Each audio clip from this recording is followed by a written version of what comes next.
Okay, all better. Hi, George. Sorry about all that. Can you see us? Can you see us now? Okay. Much better, huh? Okay. Okay, so I'm going to share my screen. And That's I'm going to fine. show you flip. Are we recording now? Because we left and came back in. Let's make sure we're recording. It's recording. Okay, fantastic.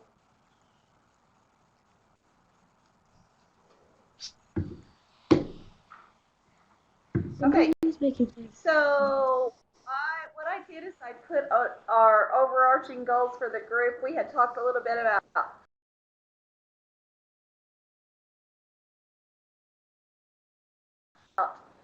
exploring what the flipping model actually is. We're going to talk about how it shifts your role and in the classroom as the teacher. We're going to talk about how it increases that student-to-student and teacher-to-student interaction. And I spelled explore wrong there, but how it helps with differentiated instruction. Makes it a lot easier on you because you can differentiate your instruction that next day when you're in the classroom working with different students, as Kathy has talked about in her classes, how she's, and then talk about how to build in some reflective activities to have your students think about. And then later on this semester, we're going to talk about examine what technology CTAT has for you. And probably our next meeting, that's what we'll do. Nikki will talk about some different ones. We'd like for you to talk about what you've used, Kathy. And then if anyone else, like Terry, I thought I might see if Terry Gergen could either come or come in by Adobe Connect and tell us what she uses, because she's been doing some flipping. So get some examples from that. And then we want to focus on the next meeting after that is looking at what do you do in the classroom? Hello. Classroom time.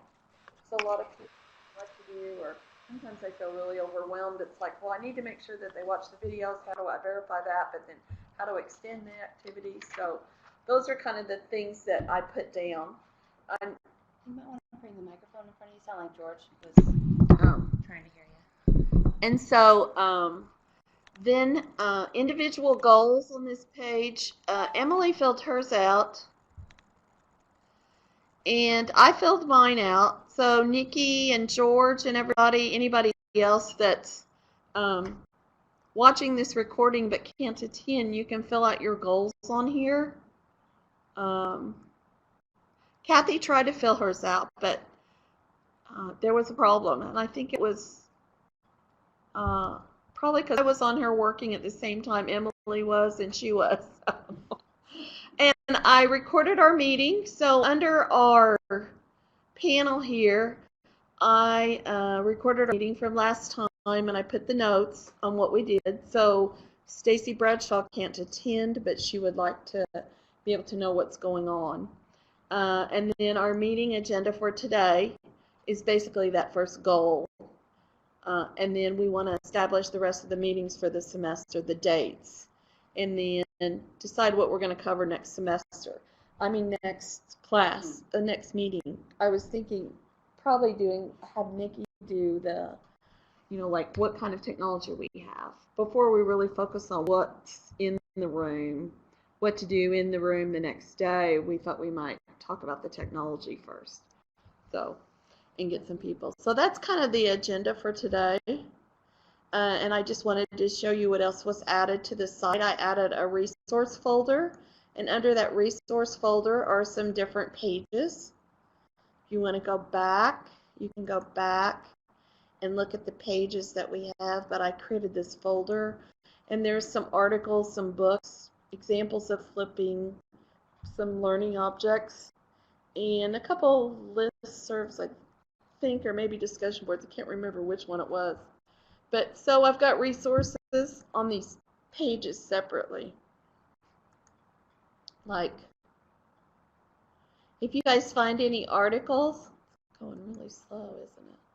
Find any articles, post them. If you find any books, these are the 2 books. I found this book today. I have the The first one, Flipping Your Classroom, Reach Every Student, and I've got 2 copies of it, so if anybody would like to take them and read them, I've already read it. It's a great little book.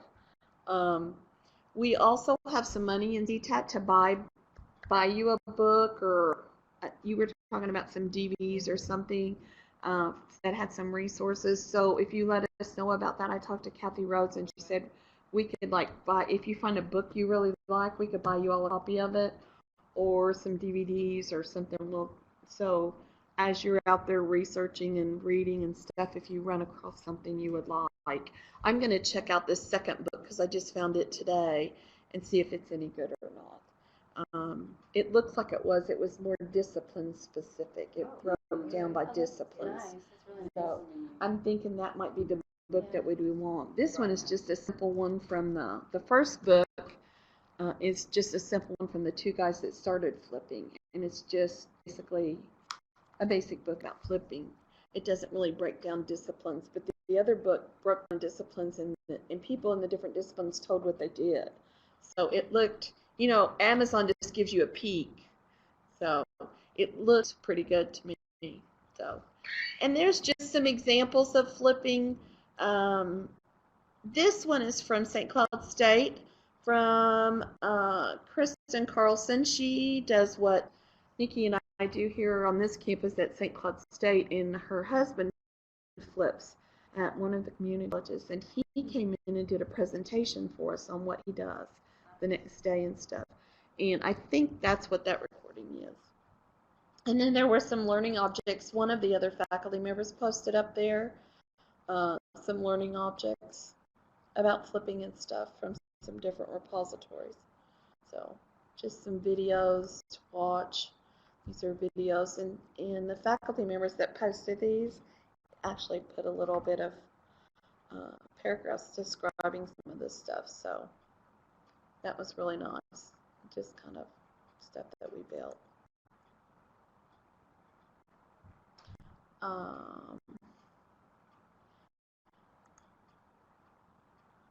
hope that.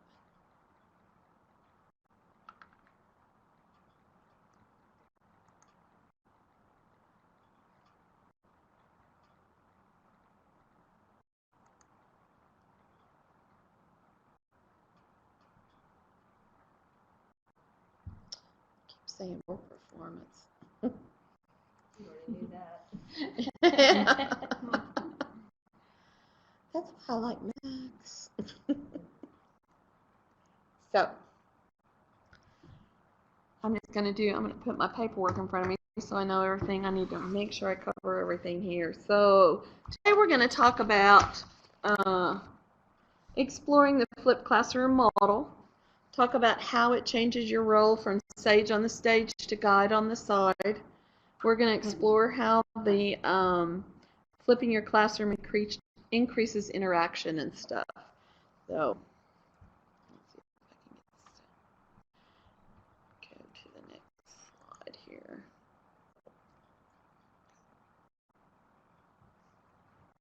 we kind of all know what flipping is. We've glanced at different articles. People have talked about flipping, so it's not like we're in the dark about what flipping is. I just want to talk a little bit about how it changes your role and it increases that interaction. So the core idea is to flip the common instructional approach. So you go from that traditional to that flipped class instruction that it occurs in the classroom is now accessed at home. So that direct instruction is like a video lecture, maybe a podcast. You can do some people don't even do the podcast or the video lectures. They send their students to some content-rich websites to look at and read. Or they have some simulations they found online and they have the students watch those. Or sometimes it's just readings. So a lot of people do it a lot of different ways. But they say the students, most of the materials that you give them should come from you. I mean, you can send them out for a reading here and there, things like that, but don't go to Khan Academy and say, watch this video and then come back to class tomorrow and we'll talk about it, or watch.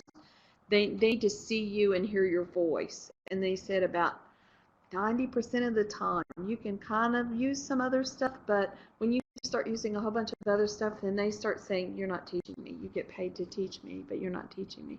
Even though you're spending that whole next day in the classroom with them, they still feel like they're getting cheated or something. So that was one of the big things in the research, that it said make sure and try to use a lot of your own stuff and your own voice. And those resources are kind of used to help that student learn that abstract concept, related to whatever topic that's being covered.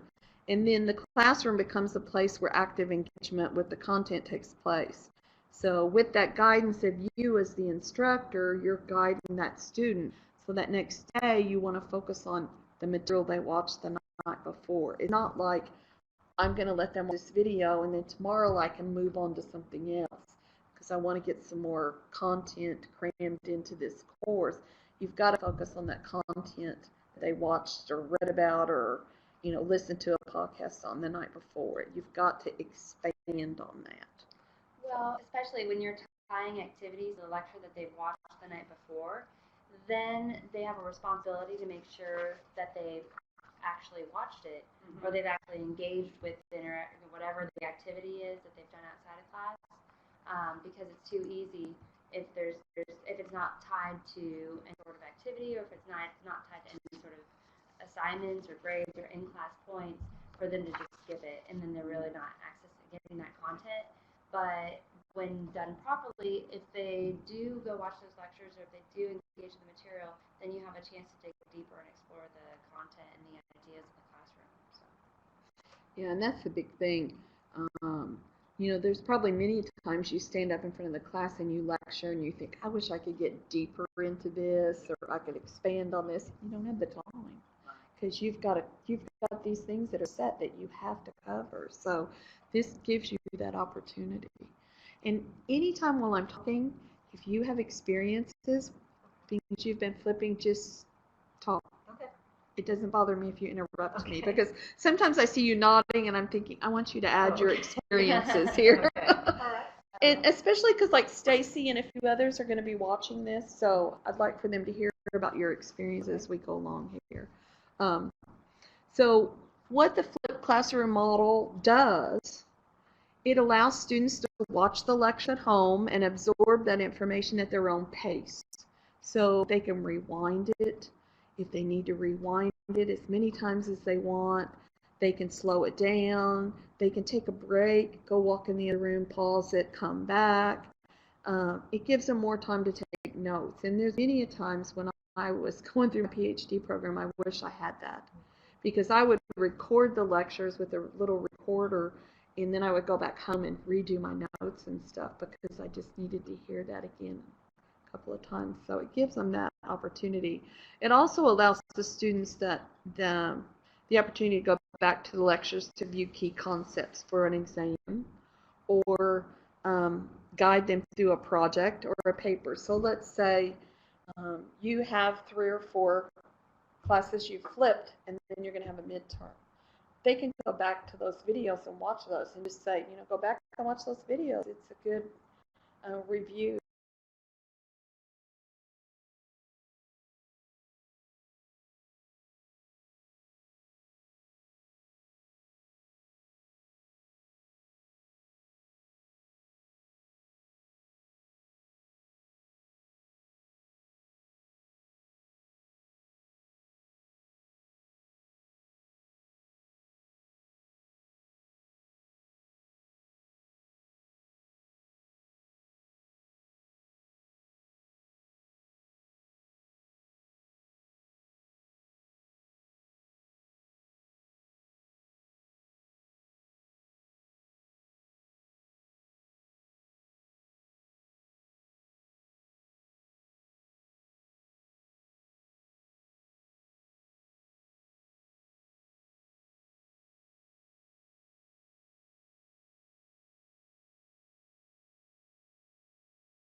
for the midterm. See writing, so they do Right. have to read that, or maybe I'll read some of it to them, but no, they're not reading a textbook at all. There's an ebook though embedded, and I have had students that have used that. That there are people that are kind of like a book too, and so when there's a topic they want, a couple times they'll tell me that. Some of my students have been really resourceful. They couldn't get their video to work, their computer went down, something like that, and it's late. They'll go to the ebook because they know what section it is, and they'll take notes from that. And I give them Oh, credit that's for pretty that, good. for being Yeah. resourceful, And for the most part, my concern is they won't write down what I wanted them to write down. From the video, they know what's important. From the book, they may or may not get it. Yeah. But at least they made an effort, and they tried another resource. If nothing else, that student's learning to use resources. It's like I have to bring some notes in tomorrow. She's going to check my notes. Where can I get notes? The video doesn't play. My computer's messed up or whatever. So, I've got this ebook. Well, that's online too. I guess, but they have had problems making a video play, but they could get the book open. They tell me things, all kinds of stuff like that. So, but they have other ways to get it. But no, they are not reading the textbook anymore. They don't. All they have to purchase for my class is that Pearson code. They don't buy a book. But students don't typically read the textbook anyway. For college algebra, I never ask them to read it. There's just no point. It's like you said, it's like Greek to them. Why read that? It's like a bunch of numbers with 3 words and a bunch of numbers and 3 words. It's very hard. I think that's very hard. They only use the book for the, maybe look at examples and for the homework assignments, because we don't do the online like that. But, so my students just watch video, take notes, and then answer a few questions online. And so they bring the notes in. That's the evidence that they took notes. Right. And which means they must have watched the video. I know what their notes should look like. I know what the videos were, so I'm looking for each thing. I know what I'm looking for as they flip. I can do that really quickly. And the Pearson product grades their little 8 to 10 question concept thing. And so I know, and they're told they don't have to make 100, but they have to make an 80% to get credit. And that should be pretty easy to do, because most of it is, is what's the definition of this? It's in your notes. Those questions come directly from the notes. So it's another matter of just getting thinking going. But anyway, my favorite thing is when they come into class the next day, and so I start class and I say, okay, today we're talking about whatever, and I'll say, before I start, anybody have any questions? And for somebody to say, yeah, tell me more about this. And it's like, wow, that's so great. You were listening, you had a question, you're putting together your thoughts. I never had anybody go home and read the book and come in with a question. Never. They were always just like, even if they read it, they're just like, just tell me. I don't know what I read. I'm sure that's what they're thinking. But they come in with a real question, and I say it again a different way, and they just light up. They're just like, oh, I get it now. And it's like, wow, you really did start learning this last night or 2 nights ago. And that's really great. And the math professor at St. Cloud State, that's the same thing she said. I was so excited when a student walked in and did that same thing. She was like, they wanted to know more about a concept. I've never had a student ask me that before. Exactly. So she was like so excited. Yeah. So the other things are students take ownership of the material, and they ask exploratory questions like you were talking about, asking to expand on concepts and stuff. They're actively engaged in problem solving if you give them problems to solve, or that critical thinking reaches beyond that traditional scope of the course. So students are transforming from passive listeners to active listeners. So it changes all that. They kind of get excited about it, really, because rather than sitting there and just taking notes and listening to a lecture, they're actually getting to engage with that content.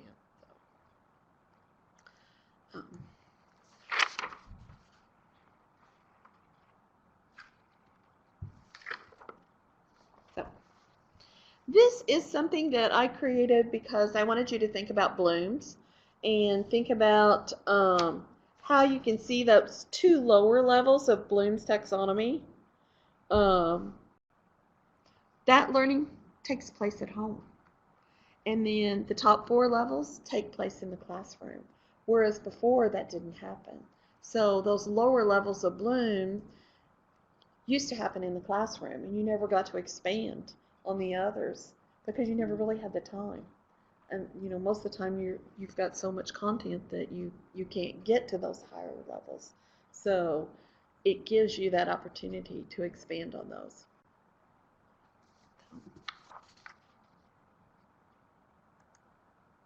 So flipping allows for increased interaction, personalized contact between students and instructor.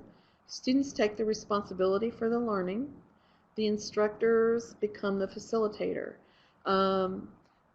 You're that guide on the side. Also, Don King says mentor in the center is what he calls it. So, and sometimes that's how it is. Sometimes the students will take over those discussions in the classroom and you're kind of in the background, and it's really kind of great when that happens. You're like, wow. So, blending, a blending of direct instruction and constructivist learning. So it guides that student to become a lifelong learner. They watch that video, they come in with questions, they ask you to expand on it, and then they kind of get excited about it, and they're learning how to become a lifelong learner that way. Rather than just sitting there, I take some notes, I take a test, I walk out of your class and I forget everything you ever taught me. So students who are absent, they don't have to get left behind. It makes a nice opportunity for them to be able to catch up. Content can be permanently archived for review and remediation, and it's a class where all students are engaged in the learning. So, and you can personalize that education, like I was talking about differentiated learning. So it makes a big difference. If you have a student that's really struggling, you can spend a little more time with that student.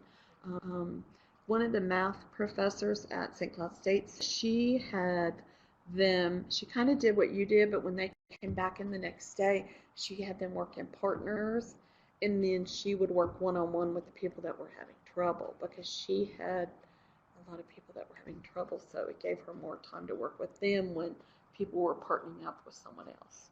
So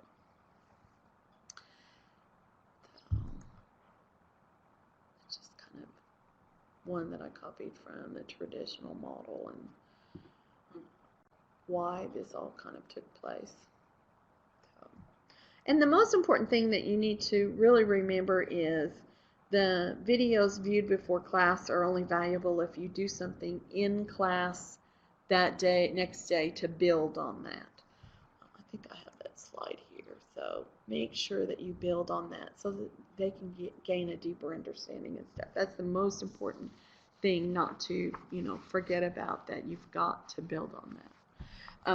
I had faculty members that asked questions when I presented this at St. Cloud, so I kind of wrote some of them down, and the cons were, what do you do when a student doesn't watch a video? And I said, I really can't tell you what to do. It's the same thing as not reading the materials. They're going to stand out like a sore thumb in class. So you have to, you just have to think like having them bring notes, or having them bring 3 questions. After you watch the video, I want you to come tomorrow with 3 questions, or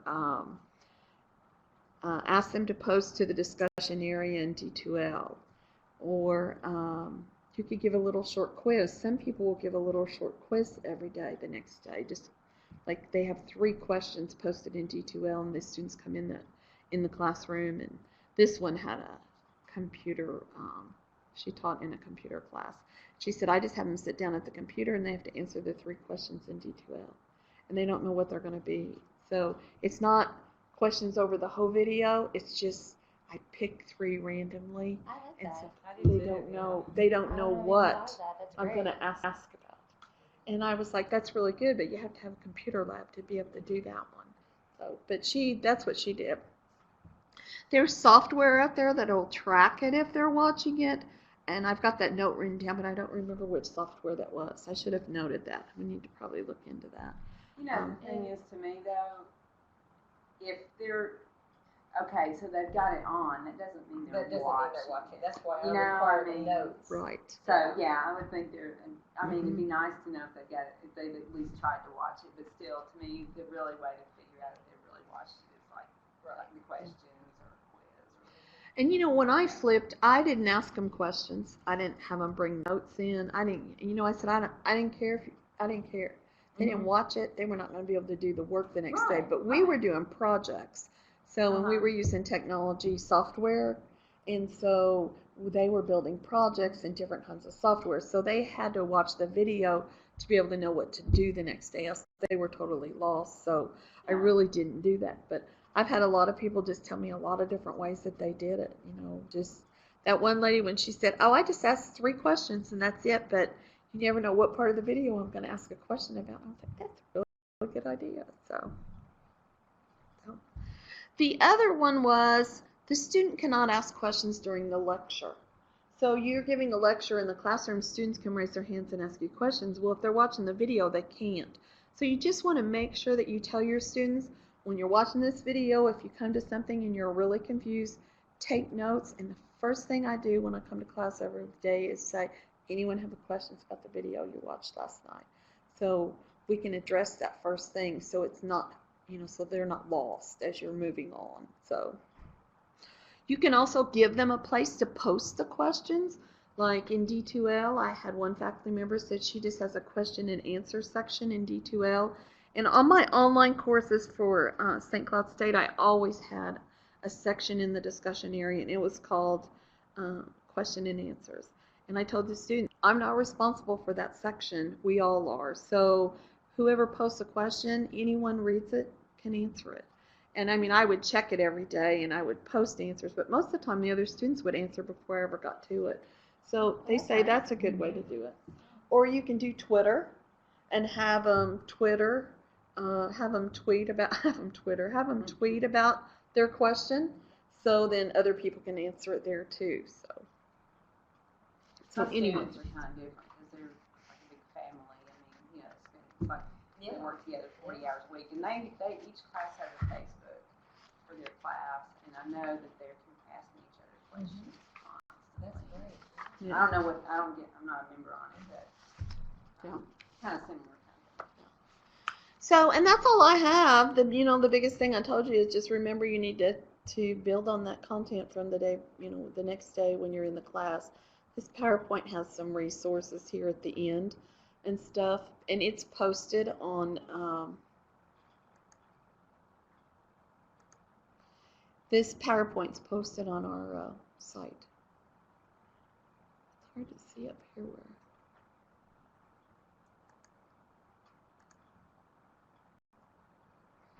So it's on our wiki if you guys want to refer back Under to it. resources? Yeah. Okay. Yeah, they're at the I always put resources on the last page of my PowerPoint. So if anybody needs those. So, okay. Now we need to get back to George. I think he's behind, so. Think he's gone? Guest is still in there. Oh. Hey, George, are you still there? I don't know who it that looks guest is. There's a guest 3 tab down in the chat from everyone in guest 3. Let me see if there's anything. Well, I guess I am here. Oh, that's George. I guess we can't hear you. He must be calling in from the phone. Oh, he just turned his mic off. Oh, No, I'm here. Okay. Oh, So, the only other thing I have is I have an article from EDUCAUSE that's this 7 things you should know about flipping, and I just brought a couple copies. If you Google it, I'll put the resources. I'll put it up on the wiki so you can access it. But it just kind of, I don't know if you guys know about EDUCAUSE, but EDUCAUSE has a website, and anything you want to know about, like wikis, blogs, anything, they post these things, and they're called 7 things you should know about wikis, blogs, whatever. And what it does, it just tells you what it is, how it works, who's doing it out in the field, why it's significant, what are the downsides, where is it going, and what are the implications for teaching and learning. And they're really great little articles to have. Like when I was teaching my pre-service teachers, I would always upload these to the website so they could have them, because it was about wikis and blogs and there's all different kinds. There's 100 or more of these up on the Educausis website. And so they're really nice to refer to, especially if you want to, if you're teaching a topic like this or something. So,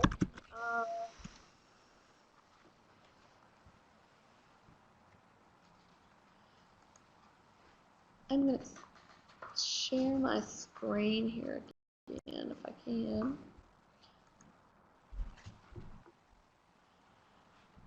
So for today, we just kind of want to go over that. Does anyone have questions about flipping? Anything else you'd like to know or questions or anything? George, do you have any questions?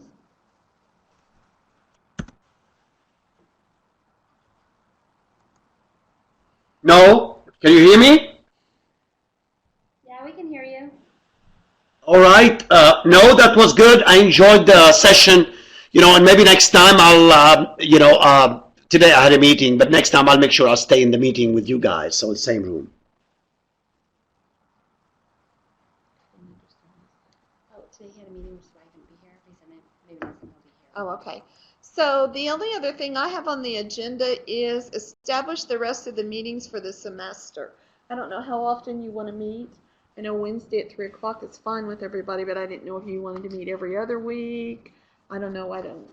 What you guys need to decide, because it's your faculty learning community. Well, let's see. How many more meetings would that be if it was every other week?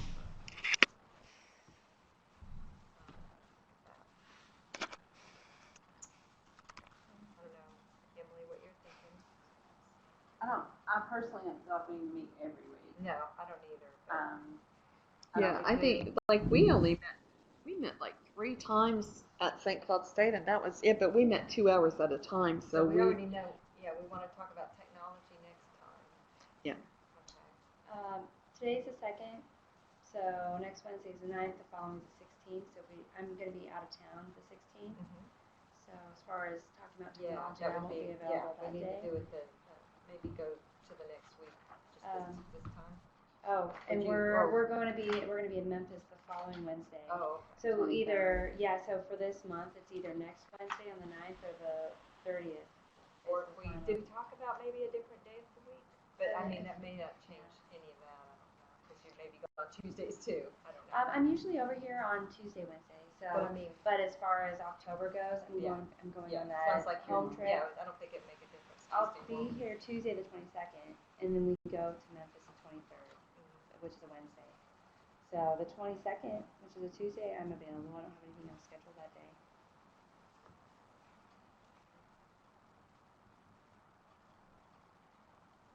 And that's a Tuesday. Mm-hmm.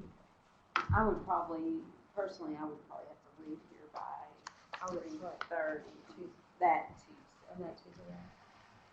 Or, 3:30, 3:45. So, which would be fine. Why did it kick me out? I mean, we wanted to see if maybe either Terry could come or she could link up with us or something. Talk about what she's doing too. I don't know her schedule. Yeah, so it's just a She- matter of she everyone's is- schedules.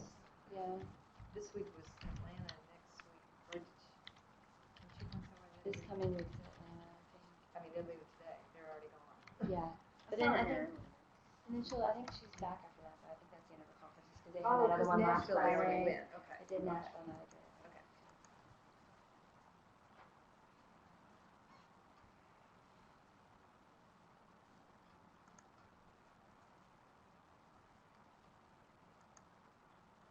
I just want to put the dates on here.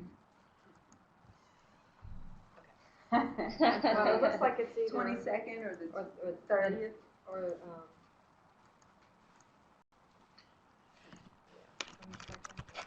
Yeah. or is it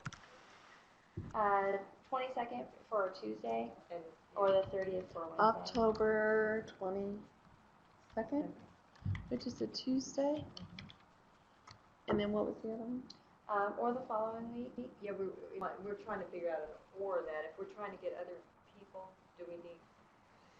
I think you guys just need to pick Oh, you. and Emily. since You we'd have two to and leave George for- pick what's best for Okay. you guys, and then everyone the else can 30th, either is that come or they right? can't come. Well, I wouldn't have to. We can do it earlier in the day. Oh, we Yeah, can I do just it don't- earlier. Yeah. Yeah, it just depends on your Well, that's schedule. Can so- you? Can you I do could it do earlier? it at like 2:00 on the 22nd. That's when I get out of class. So. Oh, so that's a good time. Yeah, I'm free. We can go Okay, ahead and schedule Tuesday that. the so you make it like 22nd. 2:30. Okay. So you're saying the 22nd Tuesday at Hello? What about What- George? George, how about October 22nd? Are you available that day? Yeah, I'm fine as long as, it's after 1, I'm fine. Okay. Okay. Did you hear me? Yes. Okay, Yes. Can you hear us? that's good. Yes. Okay. So the next time what we'll do is we'll cover the technology then. Yeah. And if we could get to That's good, the tools you mean, that's good. Right. Yeah. Okay. And then maybe once in November or something. Yeah, because of holiday and all that, we probably can't get too many. Once or We're not when are we in Memphis? Oh, you're leaving on Tuesday, aren't you? I'm not leaving till Wednesday. Oh, you're gone. Well, you'll just have to lead it. Yeah, I'll be talking about technology. I can talk about all the Yeah. tools that we have, and yeah. So Or we that's could fine. wait and do it the next week. No, we're fine. She can do it because basically it's her topic about, she's working with a lot of faculty to record and stuff anyway. But depending on the faculty member and what they want to record, depends on the equipment and the software you pick. Yeah. And actually where you even post it. Some people post to YouTube, some people post to iTunes U. Everyone uses different software, all kinds of stuff. So it depends basically on what you want to do. Yeah, so I'm happy to just go over all the equipment that CTAT has, software that's available, methods for posting, and then if anybody has questions or ideas, I'm happy to work out and talk about what works best for And you. it might help too to show a few, if we can record like we did today, Uh-huh. and show a few videos. Oh, yeah. I'm And happy to like show that people have examples. made. Mhm. If Oh, sure. people would be Yeah. willing to, because some people, what they do is they, some people, what they do is they just do a podcast. And some people, they do a video, like you said, but I don't let people see me. But they see you writing and write. Yeah, well, they see the writing. Yeah. And then some people do a video where you can, you can see them, but Right. also they can write. Right. But Just who's to- the faculty member that does that? Oh, I've got, well, let's see. I mean, you do just the writing, so like. But who does the video where you can Stella, see put her them and you Well, can you see their can writing? I'm trying to think picture with writing. It varies. I mean, Yeah. does Stella does PowerPoints Yeah. with video in the lower corner. Yeah. I've had some faculty members who've done an Elmo or a document camera, so they're actually physically writing. Deborah Miles has done that, and she's done a combination of either capturing the Elmo or capturing what's on her computer screen. And you can do that with or without video. I have some who are just video, some that are just, like Clint Velo works between his PowerPoints, and then he teaches accounting, and he has a required website that the students have to use. So he goes and shows them how to log in. This is how to use the website, because that's an instrumental part of his course. So, I mean, it doesn't necessarily have to be a presentation you put together. Right. It could be showing them how to go online and find resources for a research paper, or whatever you can pull up on your screen we can capture. So we can talk So there's- about that. Depends on what you want to teach and what you want to do with it. How you want to. So it makes a big difference. So. Well, my predecessor, Susie, did an audio book. I'm using it still just because I'm too lazy to go back and try to read through the whole thing. I need to do that. right now. When you too, said that Emily. about make it you, I thought, I really need to go in and try to figure out how to just do voiceover and change your voice. But, I mean, Do we're an auto already match. using a lot of that already, so it's just audio. Well, we have voice recorders too. So if there's lecture that you're capturing, like if you're teaching a course this fall and you're going to teach it again in the spring, or it's a reoccurring fall only course, you can check out a voice recorder from CTAT and record it. So this semester you're going to stick to your face-to-face traditional course, but then you could have every single lecture from this semester and then push that and use it next fall, so that now all your lectures are recorded from the live sessions that you've done. And then you could use that to replace, and help you flip next semester. So there's a lot of different ways to do it: audio, video, and we also have purchased some software, and I'm working on learning it still. But we have Articulate, which will allow you to create interactive content, and we have Articulate, Captivate, and we also have SoftTalk, which is another way that Terry created SoftTalk lessons, which basically is just polished web pages, and she's lecturing over it. So those pages are embedded within Momentum, so our students can always see them, and then they can go back and watch the videos of her lecturing to it, showing them how to use those resources. So there's different options, and I'll present those next time we meet. Okay. Yeah. And there's some, with Articulate, you can embed quizzes within your lecture. Yeah, that's Okay, George, we're done. Oh, did you catch that next? Okay, see you guys next time. Okay. Bye. The 22nd, is that correct? Yeah. Bye. Bye. Bye.